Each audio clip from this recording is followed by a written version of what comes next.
Bản chất của tín ngưỡng và trí thức không phải là cứ nghe, đọc hay học theo đã là đúng, mà cần phải có suy luận và góc nhìn đúng để không bị coi là mê muội hay cố chấp. Rất nhiều người trong chúng ta vô tình biến niềm tin của mình thành một cái ngục tù vô hình, rồi tự cho mình quyền phán xét người khác. Hơn 2.500 năm trước, Đức Phật đã bóc tách chính xác cơ chế tâm lý này qua bài học về chiếc bè trong cuộc đối thoại triết học dưới đây. Ngài có thể sống như vậy mà không cần tới tín ngưỡng gì sao? Ngài đang chơi trò bắt chước à? Không đâu, đây là trò chơi trí tuệ. Tôi có tín ngưỡng hay không, tín ngưỡng không phải là vấn đề. Bây giờ tôi đang hỏi đến nguyên tắc của Ngài. Nếu như một người nào đó trước sau luôn tuân thủ nguyên tắc nào đó, thì cuối cùng người ấy cũng sẽ đánh mất sự tự do của tâm linh, trở nên cứng nhắc, thiếu linh động.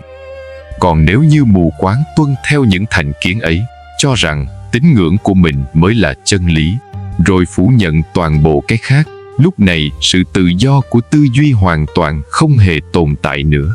Chỉ còn lại một loại kiến giải chiếm lĩnh tâm niệm của con người, bị khống chế và xung đột, rồi phản đối cũng theo đó mà tự nhiên xuất hiện. Sự tin tưởng mù quáng, thậm chí không có tín ngưỡng, lại càng bị khống chế hơn nữa.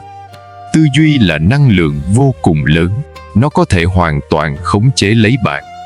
Nhưng với ý niệm chấp chặt như vậy, đó chính là chướng ngại lớn nhất trên con đường tu hành.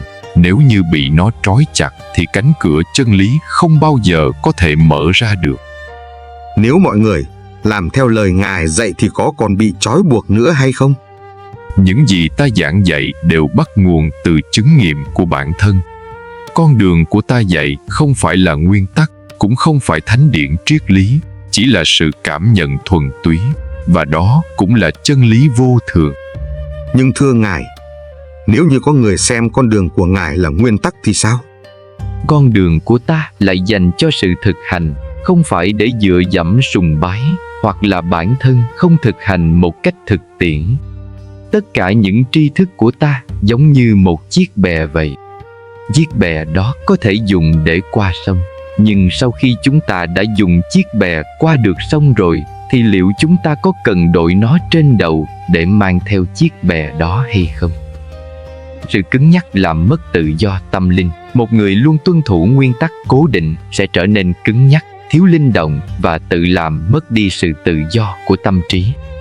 Gốc rễ của xung đột, mù quáng cho rằng tín ngưỡng hay kiến giải của mình là chân lý duy nhất, rồi phủ nhận cái khác sẽ khiến tư duy bị khống chế.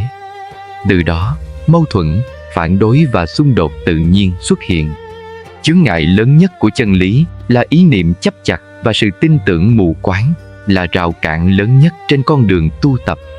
Nếu bị nó trói buộc thì cánh cửa chân lý không bao giờ có thể mở ra.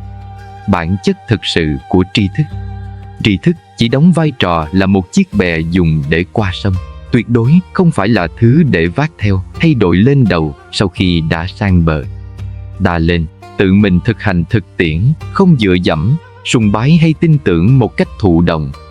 Giáo lý sinh ra là để trực tiếp áp dụng và thực hành trong thực tế. Nương vào chứng nghiệm bản thân, xây dựng sự hiểu biết bắt nguồn từ chính sự cảm nhận thuần túy và chứng nghiệm của bản thân về chân lý vô thường, không biến tri thức thành thánh điển hay nguyên tắc triết lý suông. Biết buông bỏ chiếc bè, coi mọi phương pháp và tri thức là công cụ hỗ trợ vượt qua khó khăn. Khi đã giải quyết được vấn đề, đã qua được sông, phải biết buông bỏ tri thức đó, không bám víu hay đội nó trên đầu để tự tạo ra sự trói buộc mới. Đạo lý hay tri thức cũng vậy, học là để khai mở tư duy và chuyển hóa bản thân, chứ không phải để tích lũy thành kiến rồi tự giam mình trong đó. Nam mô Bổn Sư Thích Ca Mâu Ni Phật.